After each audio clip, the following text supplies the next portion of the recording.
Before we get too far into this, I want to point out that there's really two important rules you need to keep in mind when you're laying out your points and when you're programming an NC machine. The first rule is that you always program to the center of the tool.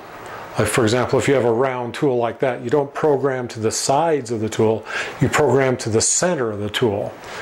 And you'll see when we lay out our points that when we put in our XY dimensions, we're actually putting the XY dimensions on the plot we're going to make to the center of the tool, not to the edge of the tool where it's actually cutting the material.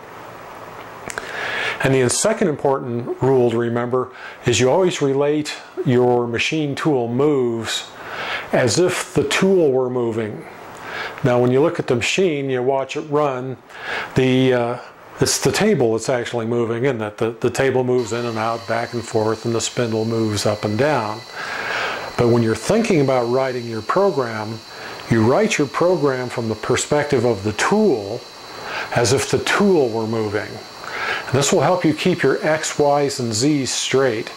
Because if you look at the machine when it's running and you program an X plus, the table actually moves back down into the X minus direction. Well, I guess on your side X minus would be over here. It moves, it moves in an X minus direction. That's the direction the table moves, but by the table moving in the X minus direction, the tool tip is actually being located in the X plus.